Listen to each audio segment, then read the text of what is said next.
Episode 3 with Dr. Urvi Jangam, Suman versus Human.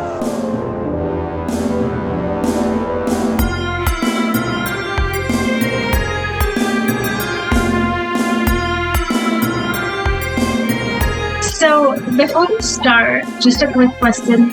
Why did you name this podcast? Just out of curiosity, why did you name this podcast Human versus Human? Ha, because I am Suman and I don't consider myself as human. So, no, that was a bad joke. That was a bad joke. Good evening, Dr. Urvi. Welcome to my show, Suman versus Human. I'm so happy to invite you to my show because you are the first woman who is going to join this show, Suman versus Human. Dr. Urvi, you are a fighter because from NICU to your doctoral studies, you were fighting throughout your life and today you are standing so steady that you became a inspirational personality, a role model to not only to the people who are disabled, also to the young India, in fact, the women of this world.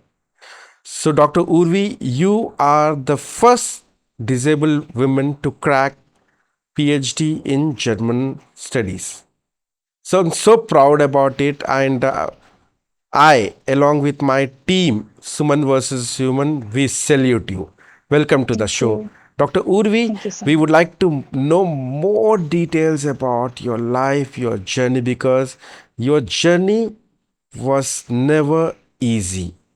So please do share all those good, bad things with us. So, it was started with my birth, and I was being a premature baby. I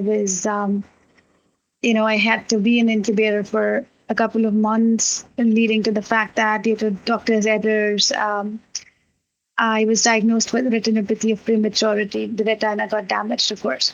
So yeah, that's how it all started. And my parents were the actual fighters, or they still are. They are the actual fighters because they decided not to give up. So to cut it short, I was taken to the US thrice. I was operated there within the span of 1.5 years, with the outcome that this eyesight couldn't be restored except for the light perception. But that is where it all started. Generally, that could have been the end of the story, right? Because Urvi, you know what? Today we we were seeing this because this is happening. This is not just for a heck of discussion, but I personally have seen many parents giving up in the initial days when the baby is in the incubator, when the hospital or the doctor tells them that the baby has an anomaly, they give up. And in fact, I have seen such a worse things that parents ask the doctors to stop the treatment. But I, through this show, I salute your parents. A big namaskars to them. So yeah, that's how it all started. And then we came back to India. They decided to put me into mainstream integrated school so that I was not left behind.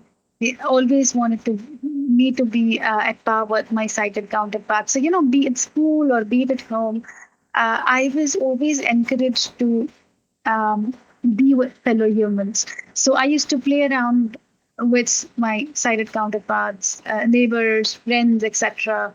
Or whether at school, I was always encouraged to participate in all the activities. So, I learned gymnastics, for example. When I was 4, I started learning gymnastics. And obviously, my father had to, struggle because no one would let you in. It was a summer camp, but of course, who's going to let a child with a disability in? So, but the coach was really nice. And as in someone who harbored that inclusive attitude. So that is how I landed up, and I started learning gymnastics. And It was an amazing experience, for instance. Teaching gymnastics for the sighted person, or I can say mainstream, is different. But teaching gymnastics to a person with disabilities is really great work. So it's something amazing. Yeah, and then, like this was just one of the examples. I learned horse riding. So my parents ensured that I learned varied things. My concepts were clear right from the beginning so that I could be at par with the sighted world. Wow. And that is what has helped me to this day. So Is that what it? made you to choose arts in your graduation language? So I am a language person, right from my school days. I used to love studying literature, and I love reading books. So, I mean, whether children's stories, right from grim fairy tales to regional language stories, I started from a very young age to listen to stories, whether my mother reading them out to me, or we used to have cassettes, read by different renowned artists in Marathi who read children's stories, or friends reading out, and so on and so forth. So it all started from there, and ending at the fact that, I did learn Sanskrit in school, and that's how I came to German. Like my tutor who used to coach me for Sanskrit, he encouraged me to. I mean, he had this idea that I should learn German because he had stayed in Germany for a couple of years, worked there. So he was the one who said that, if you learn German, you will command that same respect that a person who's learned Sanskrit would command in this world. If you want to develop your intellect and if you want to reach those heights, because obviously no one knew back then that I was going to do my PhD in German studies. Um, at the same time, you know, yeah, I mean, my potential, my love for languages was always realized. So I still remember the day I was in fourth grade and I was in the bus with my dad coming home from school on my way home, and we were just, it was a crowded bus, and luckily we had a seat where both of us could be seated. And that was a time when my dad had told me, you know what, no matter which subject you opt for later in your life, but ensure that you get a PhD and you reach those heights. Dr. Urvi, and that sounds amazingly well. So yeah, I started learning German whilst at Ferguson College in Pune. I completed my junior college from Ferguson, and that's how my journey started with the German language. While you are pursuing, your studies in German, so how difficult was that? Because I know getting things accessible is not that easy in this country, at least because uh, availability of the books, accessible books when it comes to literature is not that easy. Yes, of course. So, it was a tough path. So it was one of those multi-layered processes which I had to master myself. So, I love challenges. So I remember when there was a first day in my class in German, a lecture for the first day, and the prof had asked me, why are you here? Like, you should have opted for a subject, probably for a regional language, and you would just pass because you need the minimum passing scores. And she had no idea what she was talking about because, she just judged me on my face. That is my external appearance, that is my disability. And that's where I decided I have to prove her wrong. And not just her, but every single person. The tendency which says that disability could be a barrier. Was I, that not depressing to you? no, not at all. I mean, yes, of course it was hurtful, and I was fuming.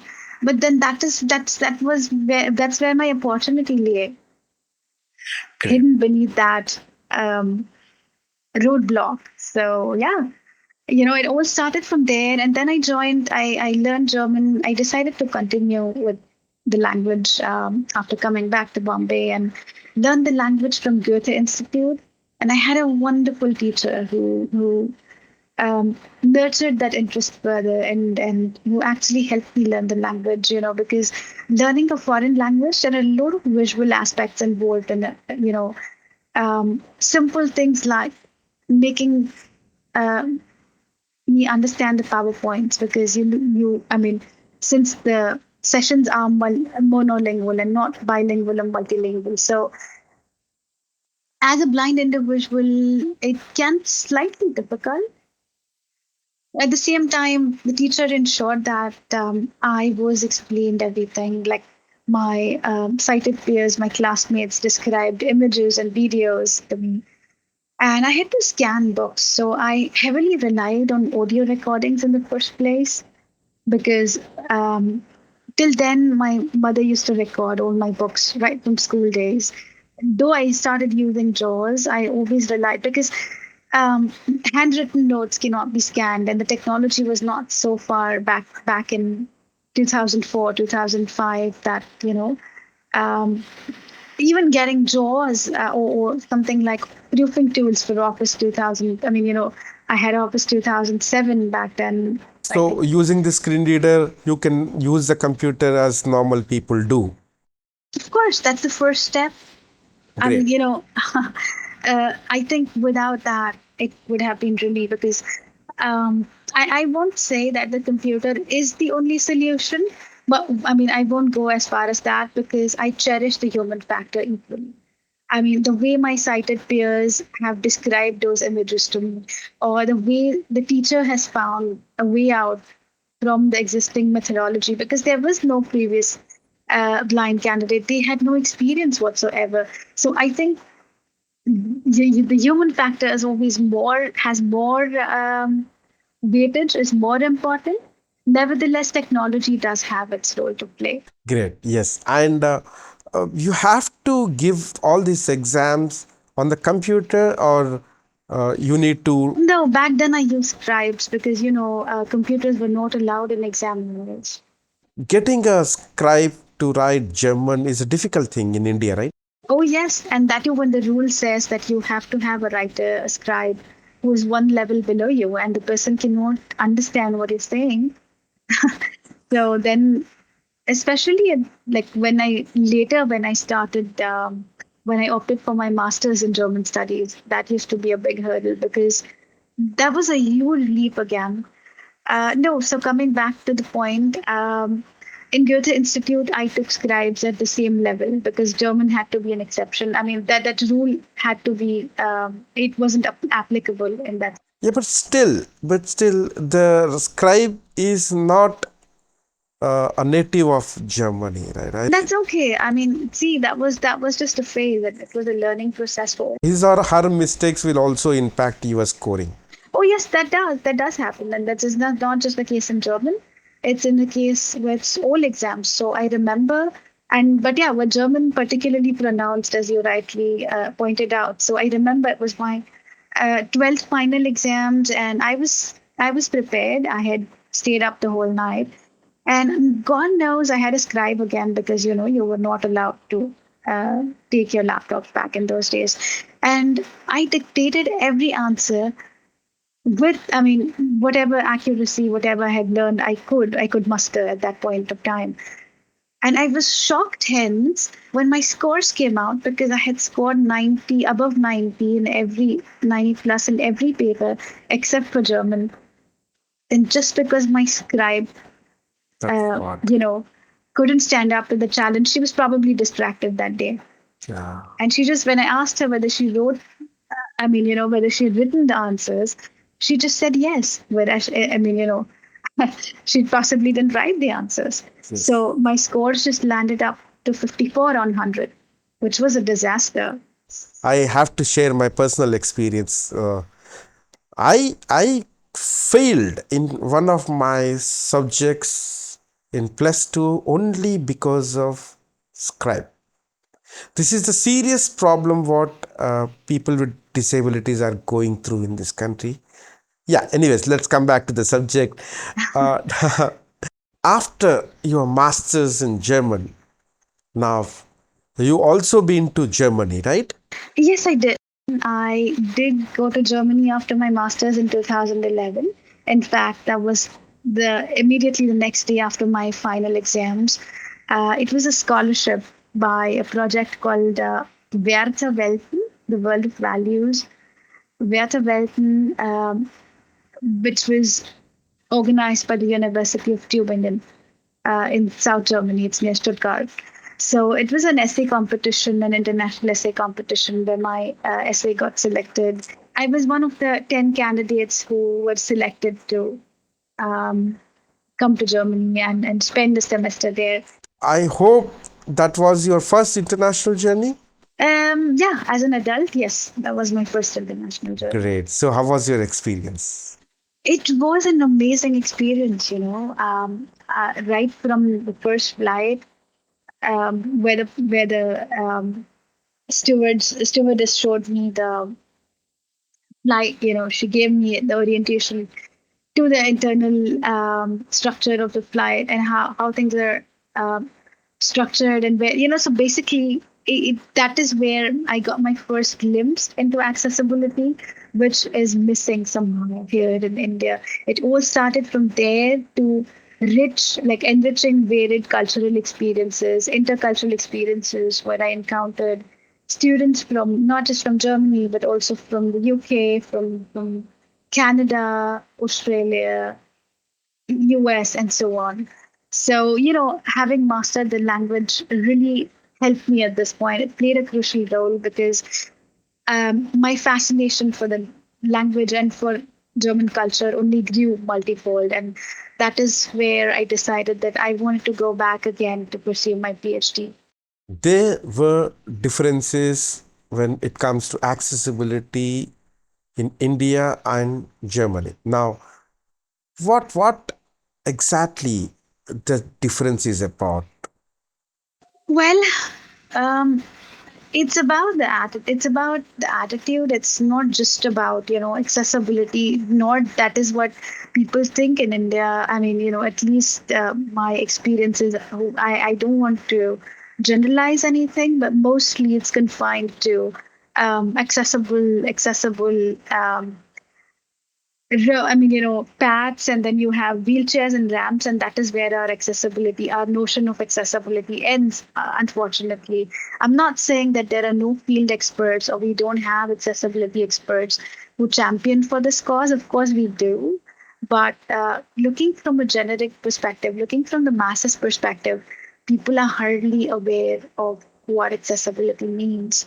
So, in Germany, that this is was the basic difference was all about that the disability awareness is extremely high. So whether I was traveling on the bus or crossing the roads or just standing out there in the queue at grocery stores, um, I always received help, and this help was without any sympathy or pity. Yeah. You are treated equally, and people know how to help.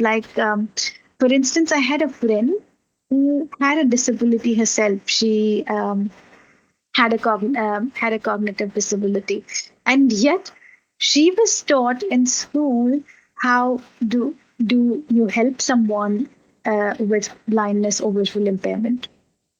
Great. So I think that is I mean, this is a major difference. It's not just about, of course, given the fact that web accessibility and other parameters of accessibility are followed more strictly, but I think it's the human factor which matters the most. Dr. Urvi, you are so independent that despite of lot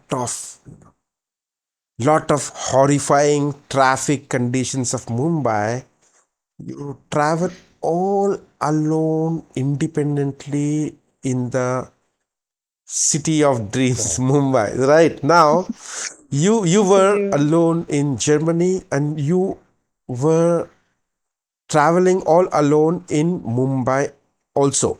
Now, Mhm. starting from your home till you reach your office, starting from your home in Germany until you reach your college in Germany. The roads are same. There are people on the road, there are cars on the road, the bikes on the roads, infrastructure on the roads. But what exactly makes the difference apart from the basic people's attitude what we just spoke about? So I think the difference is really palpable due to the fact that, like if you're walking on any streets in Europe, then you know that there are separate lanes for pedestrians. Besides, there are, like, if you are at the university, or there are even on the streets, there are certain markings due to which you can make out that, you like you don't forget your route easily, or even small things like there is always a level difference. The footpaths that we call, and uh, the actual roads where the streets are, um, there's a difference there. So you're not going to land up on the street no matter what, unless you actually step down. Besides Yes. the signals, for example, you know that there are accessible signals which actually make those beep sounds. Some of them vibrate, and there are actual tactile indicators on those. So when you cross the roads, you know whether you have to turn right or left. Not exactly, but you know the general direction where you head. So, starting from all these minor parameters These are to not minor, these are important. And I seriously wish, obviously, I seriously wish government have to take these things very seriously and make India accessible. yes, indeed, and I hope that that is executed sooner than later. And good thing what I feel is, Modi ji started something cool for people with disability, like making India accessible. So let's hope all good. And now back to the subject. Now, in Germany, your university, like, what kind of support you had from the university? How cooperative they are? It makes a lot of difference. Yeah, as I said, accessibility awareness being so high, disability awareness being so high, people are really friendly at the university, which is fortunately the case also with at University of Mumbai, wherein I really had amazing teachers. My guide, Professor Sarana, whom I still look up to and who's still an inspiration for me, and Professor Booth as well. So these are my teachers, my mentors who've always been, who've encouraged me to pursue my dreams in within the professional sphere. Coming back to your question in Germany, yes, it makes a difference because you have, like, for instance, if you want, as a researcher, you have to read through a lot of material. Um, Not all books are accessible because they're not. Some of them are not digitalized. So from that perspective, you always have assistance. So in the beginning, I had someone who was a mentor, who was like a mentee, who was assigned to me, who helped me get oriented to the streets. I was offered a pickup from the airport, which I of course declined. I went alone. I traveled alone from Frankfurt to Göttingen, from the airport to my university town, which is around more than 100 kilometers Were you away not from Frankfurt. scared? No, I love adventures. I love challenges. So I don't think I was scared about anything. Rather, I was excited that I was beginning a new journey, and I had loved the country. So I was only happy that I was going back to Germany again. Great. Yes, please go on. So once you reach your college from the airport, Yes, so they had organized a person, a pickup for me where a research scholar dropped me, like picked me up from the station, and then, she gave me the orientation to the mess, and then, of course, the hostel where I stayed. So she was my first friend, in fact. Luckily we became friends in the due course of time. So that's how it all started. And I made friends on the bus. I made friends everywhere. Not because you just don't go on blabbering with people, but it's about these small interactions. And as far as the university is concerned, you do have assistance from, like, as I said, I was given a pickup the first day. Then I, like, the professor herself my second guide ensured that I had everything I required, and also another professor at the university out there herself dropped by to help me with the basic chores on the first day. So there are no unnecessary hierarchies, like, I am a professor and I won't help a student. That kind of an attitude doesn't exist. So they just go out of their way to make you feel comfortable, to make you feel at home. Of course, there are exceptions to this rule, but then those are everywhere, right? In all the spheres. Dr. Urvi, like the day you got this salutation of doctor, so how was your feeling and your parents feeling about it? It was absolutely out of this world. So, my topic is about, my research topic delves into non visual aesthetics. So, how does a visually impaired or a blind individual perceive aesthetically without the visual sense? So it was a journey in itself. This was a relatively unexplored topic, and I not only had to dig out secondary literature and references. That's the reason I had applied for the PhD scholarship in the first place in Germany, because in India there was hardly any material available. And secondly, generally people do have at least the primary literature, like, they know what they're going to work on. But in my case, I actually had to look up, I had to personally go and meet and actually research on the blind authors whom I had chosen for, whose books I had chosen for the study.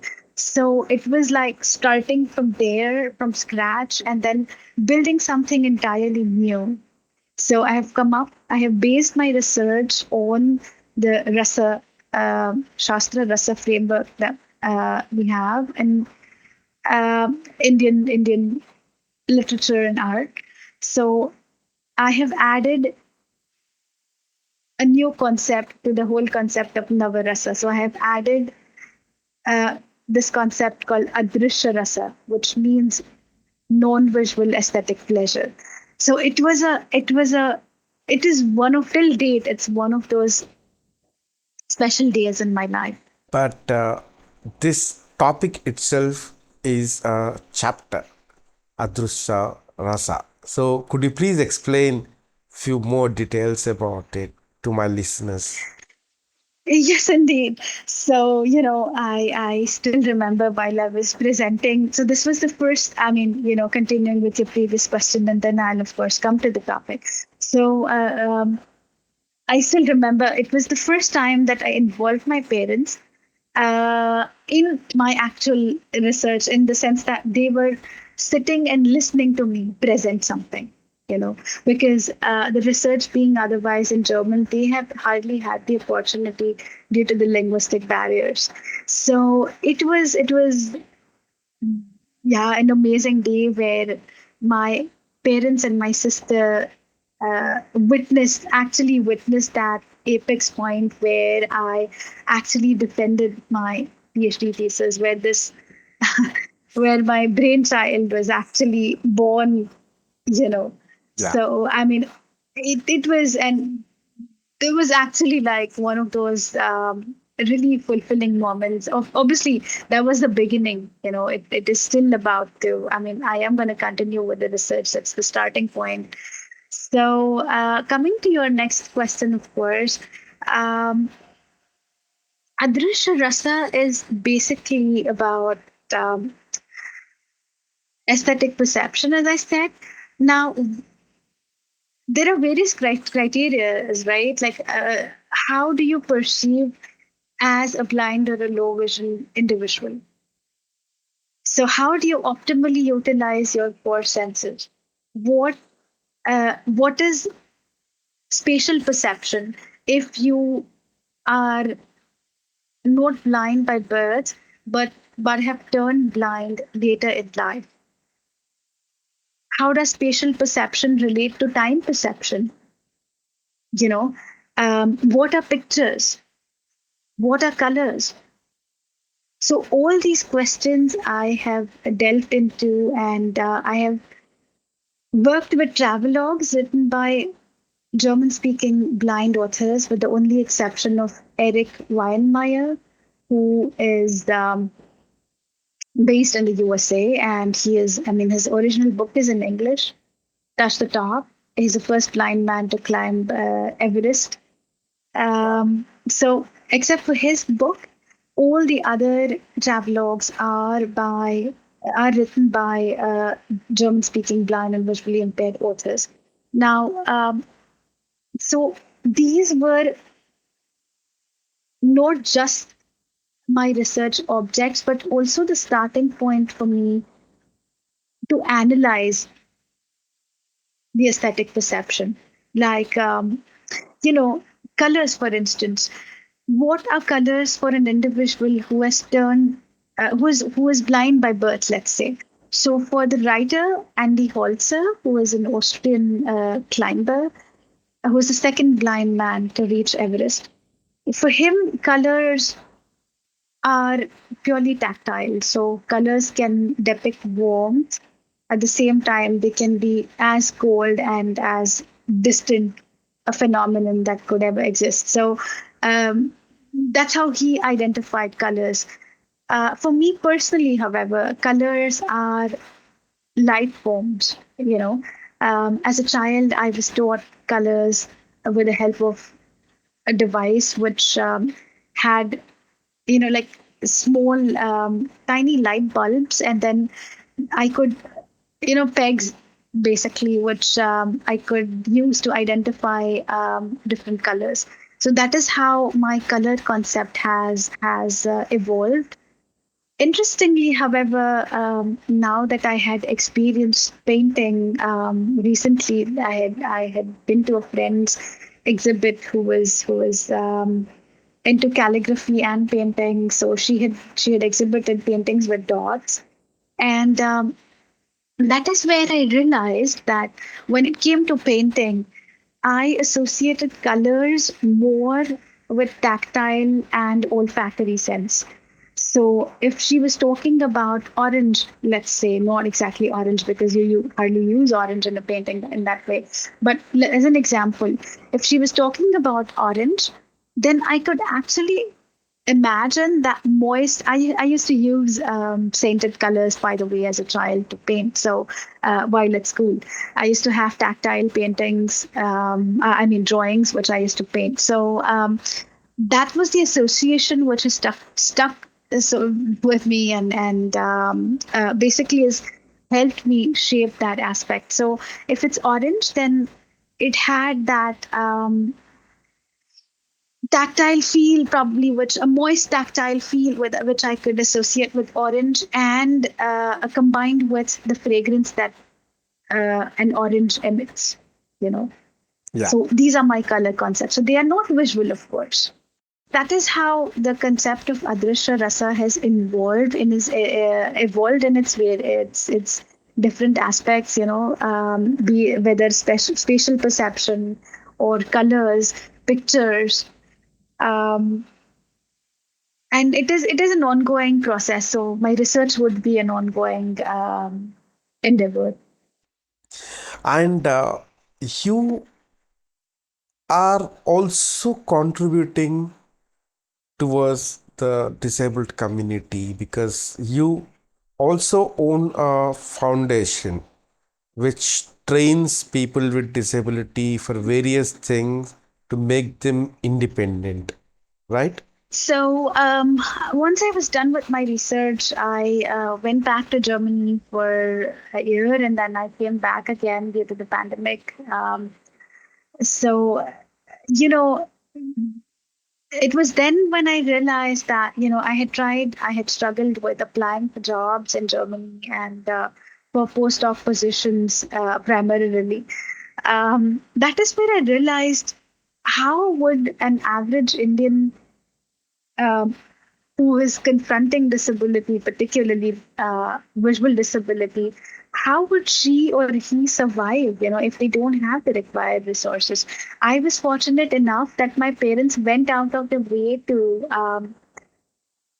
provide me everything with whatever I needed, and they could think out of the box. They could think creatively when I couldn't do it for myself, and they nurtured me in that uh, way. They nurtured the not just the creative aspect in me, but also this conscious woman that you see, the person who can stand up for herself today. But as you rightly pointed out, it's not the case always. Professionally, particularly, I realized that there's a huge gap when it comes to um, university education and stepping out there in the professional world. I had already worked before I went to Germany. In 2014, I had worked with this multinational firm called Lionbridge Technologies. I worked as a local translation and localization professional. So that is where I realized that, we need to bridge these gaps. There's a lot of, there are a lot of chunks which are still missing in that puzzle. Like, it's not just the blind or the low vision students who have no idea how to navigate themselves in the corporate world, but also cited colleagues, the mainstream colleagues who have no idea how to deal with someone, how to interact with with a candidate or with a colleague with visual impairments. So that was the intent, and I didn't want my research to be confined to books. So that is where I decided to come up with this foundation. It is a joint endeavor, however. My friend Rita Rego and I, we started the foundation. Rita is into human resources and who has been in the perfumery industry for more than 20 to 25 years now. So that is where we started to it. So I never, if it's a friend or if it's a professional colleague or a collaborator, I don't think disability plays a role, because what matters is whether you can work jointly and whether your wavelengths match, whether you can actually Correct. Yes. share your ideas and share, because you can work with shared vision. So that is how it all started. And we ensure in the foundation that students realize their potential. It's always, I'm sure you must have experienced this as well, that um, we always told, oh, poor blind guy, he doesn't have Bichara. vision. Yeah, exactly. So that's not the case. Our four senses are our strength. And that is what students need to understand in professional terms, firstly, and then, of course, on the personal front, because then they'll be independent to, you know, maneuver their own lives.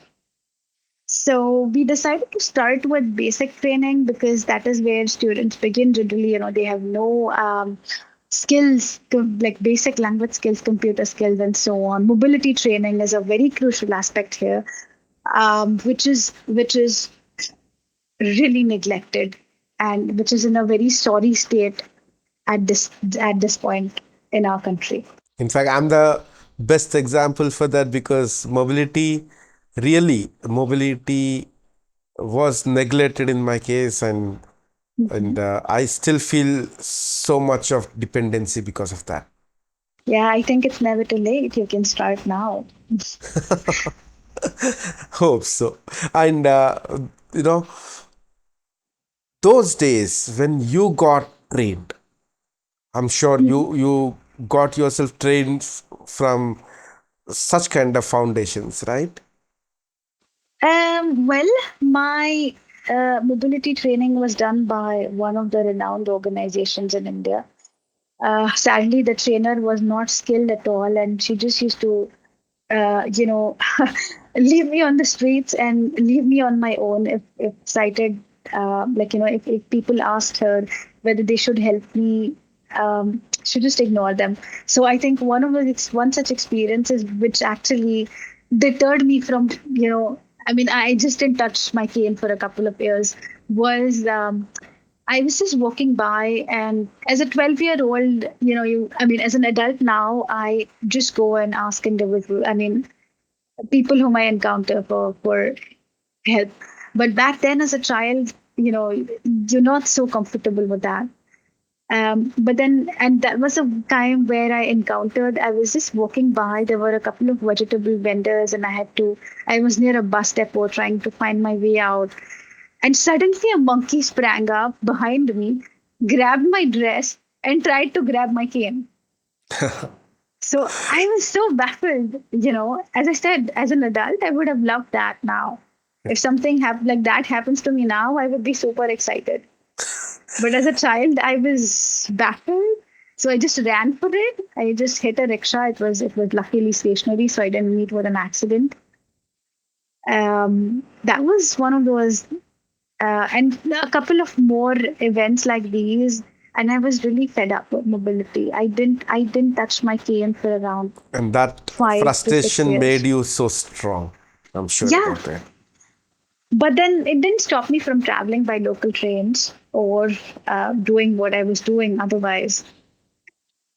So I rehashed my mobility skills, my mobility training in Germany again, and cutting to the chase.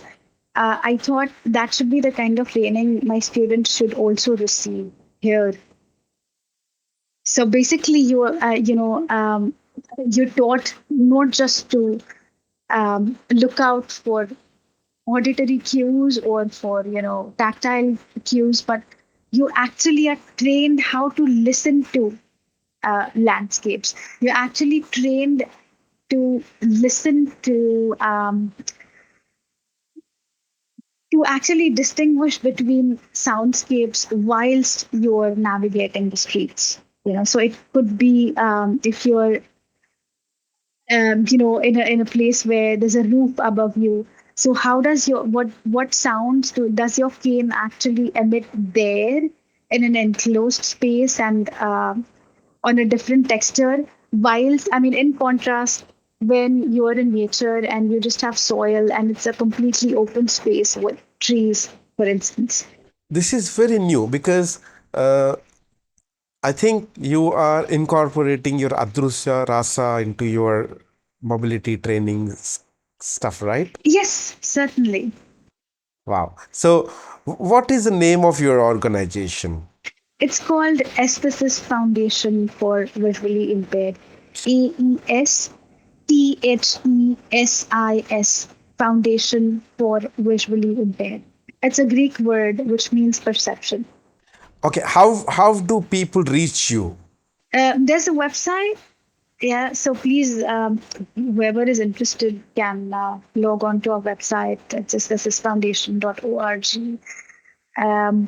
where you can check out the foundation and just learn more. Also, there are a couple of if you put it on YouTube, you also get a YouTube channel. You can access us on social media, on Facebook, on Twitter, on LinkedIn. So you have students from all over the country?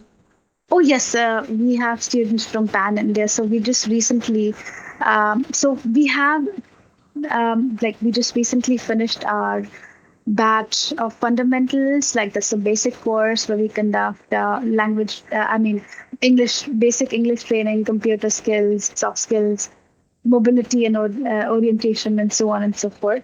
And then we have the more specialized course, which entails more advanced courses. Like I personally conduct German as a foreign language training for students. Then we have perfumery and so on and so forth. Wow. So you also train uh, German language to the students, right? Yes, we do. And also, like, we try to, now the exams are internal, but we are eventually trying to collaborate with other institutes and help them prepare for the external exams, so that the interested candidates can actually pursue their career further. Dr. Urvi, you are working with very reputed organization Capgemini, right? Yes. So how you started with this organization when and how accessible is your office? So basically, I started with the foundation in 2021, and my mission was that the foundation should be up and running within a couple of years, and that's what we achieved. And then when I realized that the foundation was at a position where I could focus a little more time on my own career, I decided to transition again. You know, it was again time for a career change. So I decided to apply for a couple of jobs, and it was actually a conflict between the academia and the industry. And at least at this point, it seems that the industrial aspect has the upper hand. So I joined Capgemini in November 2022 as a language expert. So, yeah, coming to your question about accessibility, um, well, I would say that colleagues are really open minded, and my first manager has been my mentor, and also the team lead who has been really open and keen to integrate me into the team, and also entrust me with a lot of other responsibilities. So and basically people are really open. They are forthcoming and approachable, and they would help you out if you need any help. So I think that's really the best part of it.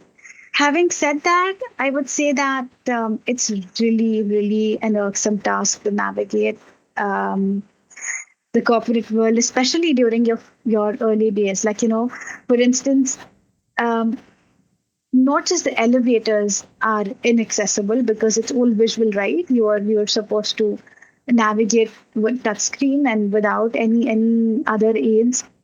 Um, but also simple things like the water cooler or the coffee machines are inaccessible. Like you can't really like I couldn't do anything in the breakout room without asking for sighted help. Ah. But then again, there are two sides to the coin, that actually gave me ample opportunities to talk to people around me, to actually make That's new acquaintances. that is to take things positively. So I think accessibility has a long way to go in our Okay, and but landscape. company have also gave their best to provide you accessible tools in your workstation, right? Well, that was a bit of a struggle. Now after 6 months that I have proved my worth, and basically it's difficult. Even uh, yeah, it's. I started with Windows Narrator, for instance, That's my favorite. and it could be a nightmare switching from JAWS to Narrator. Um, Yeah. So I started with Narrator. I've grappled with it for the past 6 months now, but there is always light at the end of the tunnel. And hence now, finally, it looks like I'm going to get JAWS soon because almost all the approvals are in place. So basically, company wants to help. The team wants to help. But, all these irksome, time-consuming processes, it just takes really long till you have the actual outcomes.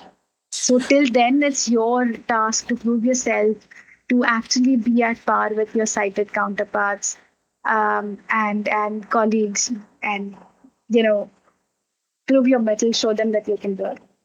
Dr. Urvi, what message you would like to give it to the women who are actually suffering with disabilities? I won't really generalize anything, because each one of us has their own set of difficulties to deal with. So, well, the only thing I would say is never give up. And I think you need to believe in yourself and have that passion and not let that passion die, no matter come what may. you have to believe in yourself, because the world is always, you have to have that. I know it's easier said than done. There are days where you feel like giving up. There are days where you would be so depressed that you would be like, what am I doing? Why am I doing this? Is it really worth the effort? So, there would be those phases. But I think at the end, if you really love your work, or you really love your well, whatever, whether it's research or it's your job, and by loving it, I'm not saying, I mean, at least for me, it is like that. I really have to love what I do. Only then can I, go ahead and give my 100% to it. So I would just want to say to all of them that just don't give up and just believe in yourself. And at the end, you'll definitely emerge stronger. Every guest in my show have to answer this. There is no way that you have to say no. There is no such exception. Now I'm putting this question to you. Uh, if you have all the powers to change something in this country, what that would be, Dr. Urvi? I would personally make the country, I don't know, obviously, from the accessibility point of view,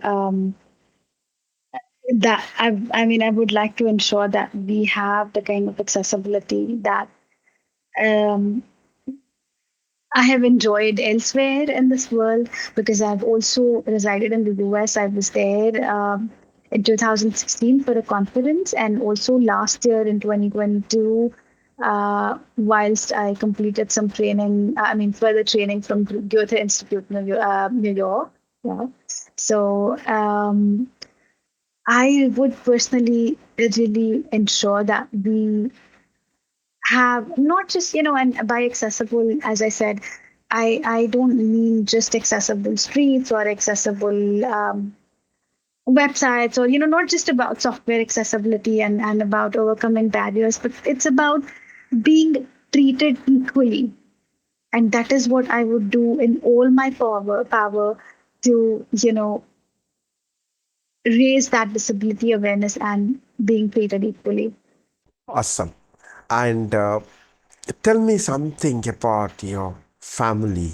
Yes, so I owe all my success to my parents, as I mentioned in the beginning.